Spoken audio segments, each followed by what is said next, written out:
I help entrepreneurs, and how I help them is in a variety of ways. Actually, not just entrepreneurs, small business owners. One of the things that I discovered in my own journey, and I'm now on my 5th business.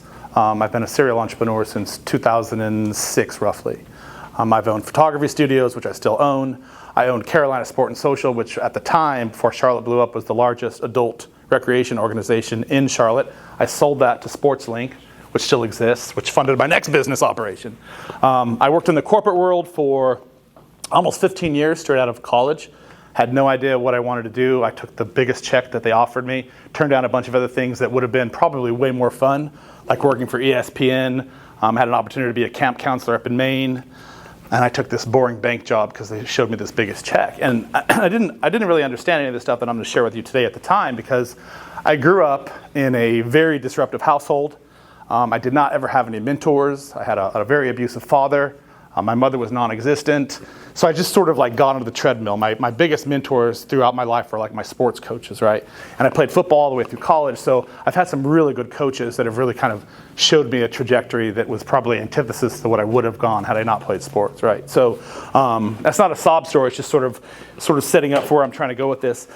So I worked in the corporate world for 15 years. I did a variety of different things. I worked for a Fortune 50 company out of New York City, so I was rubbing shoulders with some of the elite bankers of the world. I traveled the world and was advising people on branding and marketing and really how to tell your story. I didn't know what it was at the time. It was just sort of what I was charged to do. I had a really cool boss. It was like, do this, do that. I was like, okay, like a good little soldier, I did that. So I've been exposed to a really large diversity of opportunities and people and business leaders and stuff. So, and all of that has sort of shaped who I ultimately am today, right? And so that's where I'm going with this whole idea that I'm working on right now with my clients, which is centered around this idea as you are the brand, okay? Especially as entrepreneurs, solopreneurs, small business owners. And I want you to stop and think for a minute on that thought. So if you could just close your eyes for a second, leave your wallets on top of the table. But no, really, close your eyes for a second. I want you to think back to your childhood as far back as you can go, okay? And I want you to sort of really take a deep breath and have this moment with yourself. And if you start thinking about a moment in particular that it still resonates with you today, right? And that could be an ugly experience, that could be a positive experience. No peeking, eyes closed. There's actually something that goes on when you close your eyes, when you do a visualization exercises, that allows your eyes to actually shut down the neuro-automatic response. And so when you close your eyes and do a visualization exercise, it actually enables you to speed up that process a little more. So it's really important that you close your eyes when you do this sort of exercise. Anyhow, back to the exercise. So this whole idea is that you had an experience somewhere in your life. And it could have been really young, or it could have been middle school or high school. And I want you to think about how that has somehow or other affected you in one way, shape, or other on how you view the world today. Okay? And it doesn't have to be anything monumental. It doesn't have to be anything that sort of is like an epic moment. It could just be something sort of trivial and simple, but you still think about it today. And you can open your eyes now. You don't have to share that story with me. So I started doing all these things. Again, I worked in the corporate world for so many years. I started all these businesses. And I started noticing, especially on my last 2 businesses, that I would reach a ceiling. And I've had a lot of success. So a ceiling for me, it's a relative term, but I've had a lot of success financially, have a lot of success in a lot of other areas, but I always sort of reached a plateau, and I couldn't figure out why that plateau kept happening. And the one thing that I noticed in this plateau is sort of like the same trend over and over, right? And it wasn't just in my business, right? So I was married for 10 years. I have 2 amazing daughters. I hit a plateau and I got divorced. Okay? Jumped right into another relationship, spent 2.5 years in that relationship, hit a plateau, we separated. Jumped into another relationship right away. You can see a pattern here. I like women. Women who are in trouble was my pattern. I was always rescuing women who were in trouble, and I didn't understand why. And then I started doing even more deep work. I started hiring coaches and going to therapists. And I really started to unpack all these variables that had one thing in common. And it wasn't necessarily the person that I was separating with. It was sort of the patterns that I was holding on to in my life. My beliefs, my philosophies, my scarcity model. I grew up really dirt poor. The first pair of football cleats I ever owned was when I got off the airplane in Hartford, Connecticut to play football. And before that, I had hand-me-downs from 2 brothers that were 10 years older than me, masked up with duct tape. That's how I played football. And so I had this model of poverty and scarcity and like people are going to leave me or my father was, and they were all based on my stories as a kid. Father was going to abandon us. He was going to be abusive. Like things would always come to an end. I always had this doubt that things were going to stop, right? You guys didn't know we were going to go existential on this conversation, did you? So anyhow, where I'm going with all this, and I'll try to kind of get to the point because this is really long stories, I started realizing that these patterns were not serving me in the way that I wanted them to serve me. Okay? So I started really like diving into who am I? How did I get these stories? How did I create this narrative? Where did scarcity come from? Why were all my relationships ending? Why was I always ending up with the same type of a woman? And I realized that in the process of doing all this deep inner shadow work is what I call it, I started realizing that all of these patterns were coming from the way I viewed the world. And if anybody understands the concept of how you view the world, we're all just a reflection. Okay? So what we're pushing out is how other people are going to receive it. So what they give back is just a direct reflection of what's going on inside here in our spirit and our soul, right?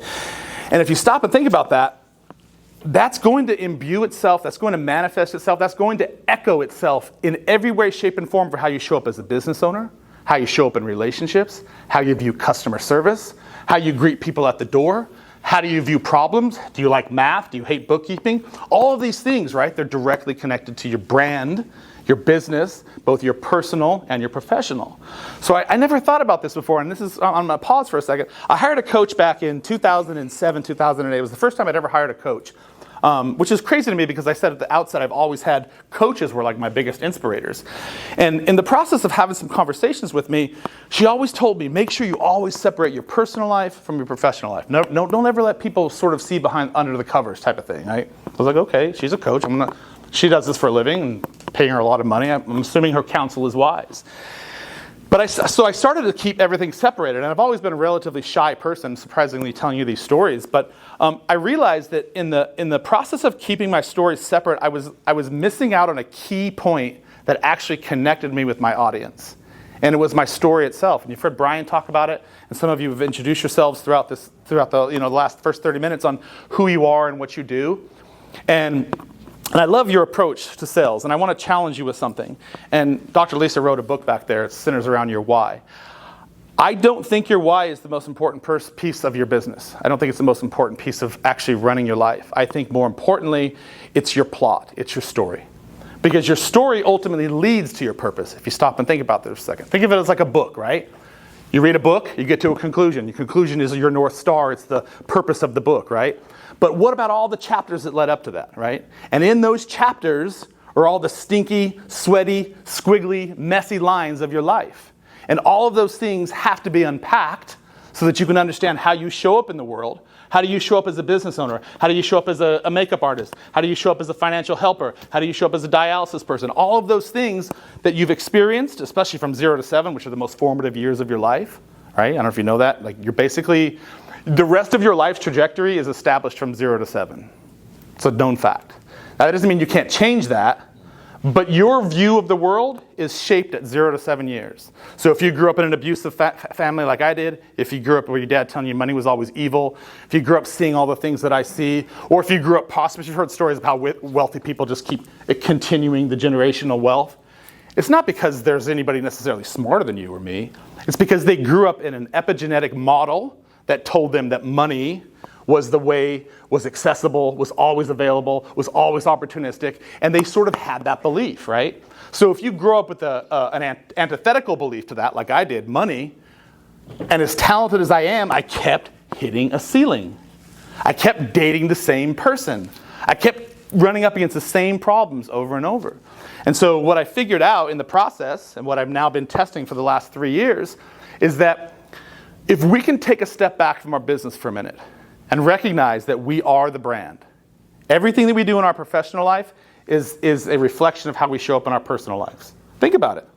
How do you treat customers? How do you view the world? Do you like humans? Do you like being in big crowds? Are you an ambivert? Are you an extrovert? Are you an introvert? Right? Do you like solving problems? Or would you rather stay behind the scenes? Do you like getting in front of audiences? Or do you get sweaty and terrified standing up in front of people? All of those things are going to shape how you show up in your professional life. You love working with young people, right? So you have a story that shaped that narrative for you. Somehow, somewhere along the line, you had an inspiration that, the best way to do this is, the best way for me to show up and solve my unique problem is to affect young people, because maybe you didn't have that advice. Maybe you didn't have a financial mentor. Maybe your parents lost all their money, right? So you were impacted in some way, shape, or form by a story. And that literally shapes the entire narrative of how you're going to show up. And here's where I want you to pause and consider. If everyone's in agreement, right? We're sort of with me on the same page. How we view the world is how we view our lives, how we view our professions, etc., right?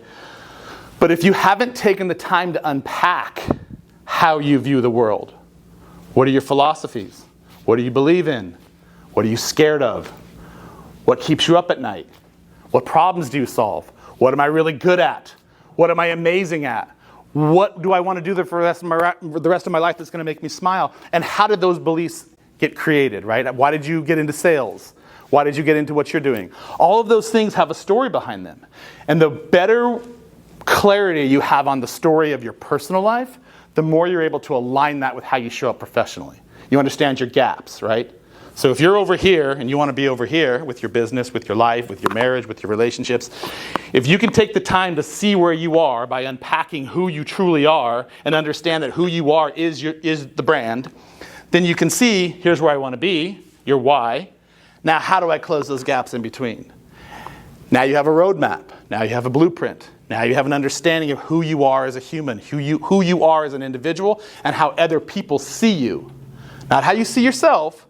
That's the first part, but how do other people see you?